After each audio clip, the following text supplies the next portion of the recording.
What's up, guys? Today we're going to be talking about what's in my hydration pack when I go trail running and what's the type of gear that I use on a daily basis out on the trails. Let's get into it.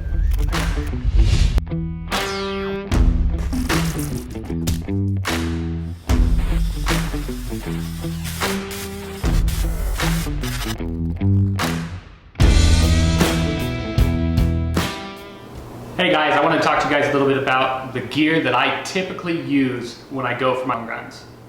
I get this question quite a bit, especially from newer runners, that type of thing. I'm not well seasoned, I'm not the expert, but this is what I personally like to pack inside my hydration vest, the type of shoes and gear that I wear, and kind of the reasons why.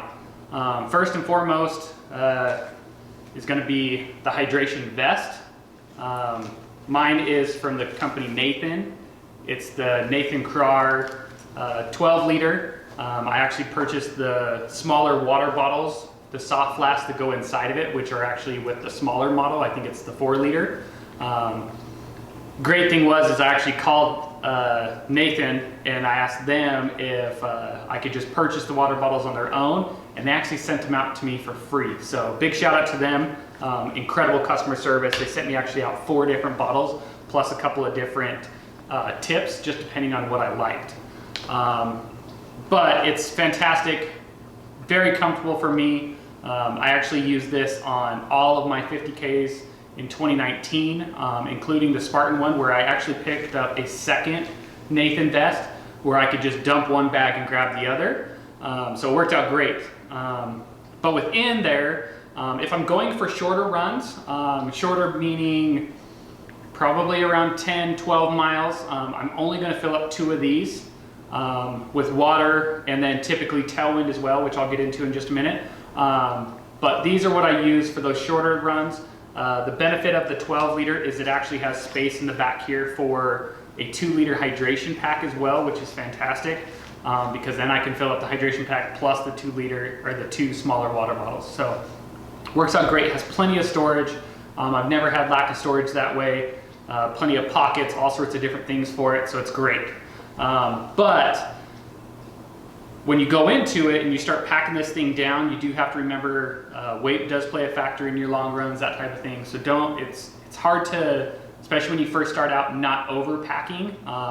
I did that quite a bit at first, and then I've learned kind of what my body can handle, how much water, those type of things, because I used to just fill up the hydration pack every single run. Even for something as short as like a 3-4 mile run, I was packing a hydration pack, which just got to be too much of a load. And I really wasn't advancing my running just because I was too dependent on what the hydration level was available to me, that type of thing. The next thing I go into is going to be the nutrition that I kind of pack with me. These are honey stingers. These are like a gel type of material. They also make one that's just straight honey. I'm actually out of them because we use them so much. And then they also make waffles as well, which if you're more of like a real food person, the waffles are great because it actually reminds me more of real food than just like the gummy gel type of stuff. The other thing that I pack a lot of is the Cliff blocks. These ones are actually, they have caffeine in them as well, which is kind of nice, especially on those early mornings where you wake up and you don't have much time to get your coffee in you and all that kind of stuff. So those are really my 2 go-tos. And then I also love packing for a candy fiend. I don't know if you can see these or not. These are Trolleys, the sour gummy worms. As kind of a treat, typically I start to see a little bit of a low in my runs, that type of thing, and it's just a little bit of a pick-me-up to make it nice for me. And then as far as nutrition goes as well, within these water bottles, I really love to use Tailwind. Great company. These are incredible flavors. They make a ton of different styles, flavors. Again, this one has caffeine in it. A ton of them don't though. There's also like a naked flavor that just has the electrolytes inside of it, where you're not actually having any flavor attached to it. They make a cola, a bunch of different varieties. So right in the middle of recording this, I'm inside my kitchen and the garbage disposal because the dishwasher's running, started making an awful noise, so I'm sure you heard some of that in the last one. But yeah, it's still gonna kind of do it, but I'm just gonna get through the video and make it happen. So those are really like my nutrition factors, the hydration vest. Other things that I pack inside my hydration vest every single time is you gotta have the chapstick. Huge for me. Hate the cracked lip, especially now that we're here in Arizona, it's a little different.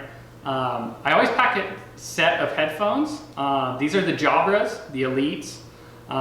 Fantastic, long battery life, they stay in my ear, but I really haven't been using them because I'm a little freaked out in Arizona with like the rattlesnakes and all the different wildlife out there. I mean, coyotes, javelina, so I haven't used these a whole lot except on the streets. Other than that, you know, it is what it is. The other thing is which kind of looks a little creepy, but it's a little pill package where we have some ibuprofen and then salt tablets. So salt tablets, I know it sounds crazy, especially if you're new at it, but when you start putting in some heavy duty mileage and you're sweating a ton, especially because if you know me at all, I sweat profusely, but it's a great way to put the electrolytes kind of back in your system, put salt back in you. It also allows you not to cramp up. The other thing I usually stick inside my hydration pack is, one, I'm usually wearing a buff, but I also usually pack another one for sweat, that type of thing. But it also makes it nice so that if you hurt yourself, fall down, whatever else, you have something clean to kind of wipe yourself off with. So yeah, those are the main things. I usually pack this sunscreen as well just because I have to reapply. I am definitely the ginger where I have to reapply sunscreen throughout my run. But I also have some things that I wear to protect myself from that. So let me go into that a little bit right now. Again, the buff, I wear this basically every time I go out running.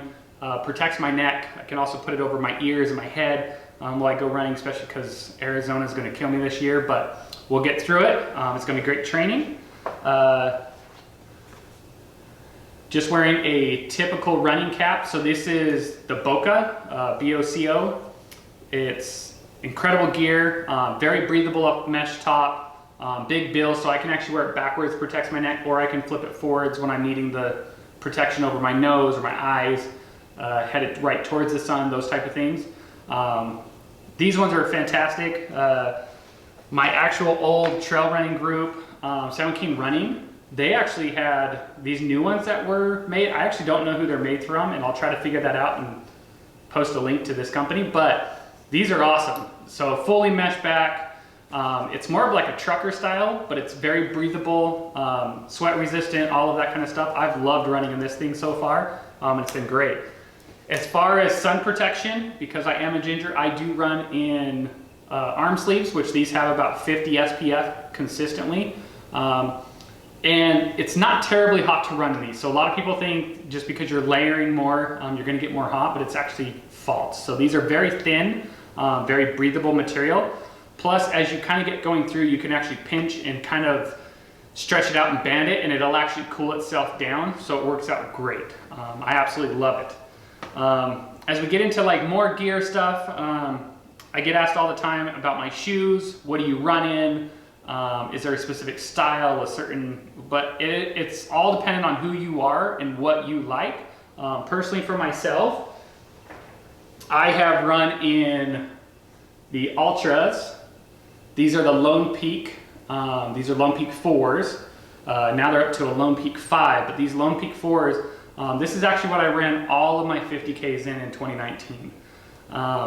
It's not what I run in right now, but this is the shoe that got me through it all. I love them, lightweight, durable. I think they have enough cushion for myself to get me through the trails. They are a zero drop, so if you don't know what that is, look it up.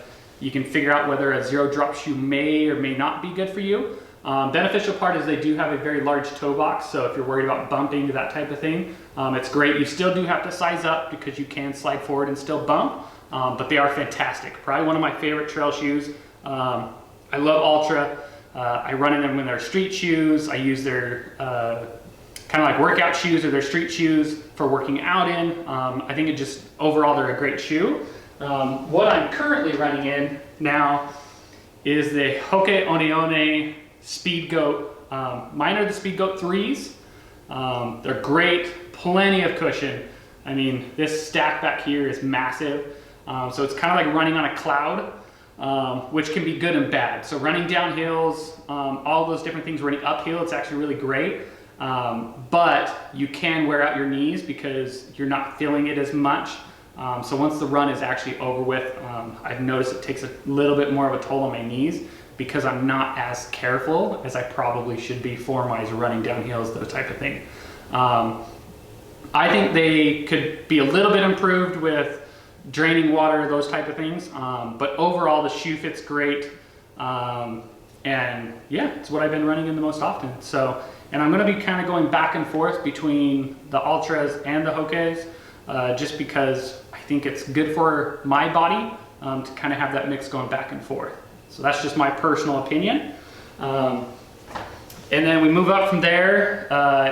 I always run in Gingy socks. They're the toe socks.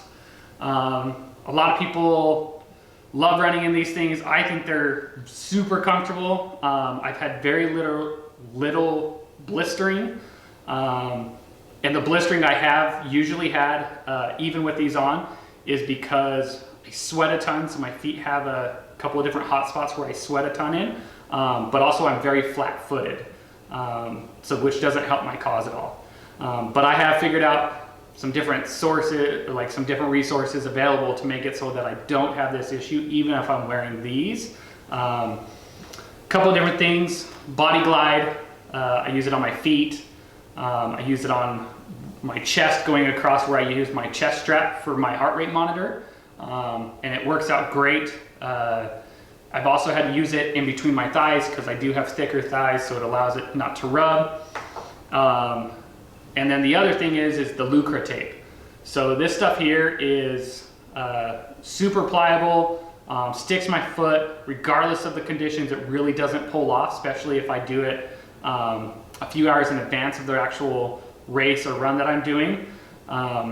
Yes, it sounds crazy that you have to do all this work just to save your feet, but trust me, having massive blisters, those type of things in the middle of a race is never fun. So I'd rather put in a little extra work and just make it happen. But yeah, that's pretty much my race gear and my running gear. I mean, the only other things that I really make sure that I'm always running with is my watch, Garmin watch, and then I also use a heart rate monitor. I have a Garmin heart rate monitor, but then I also have a MyZone heart rate monitor. The MyZone was actually connected to my last gym, Rise, the shirt that I'm wearing.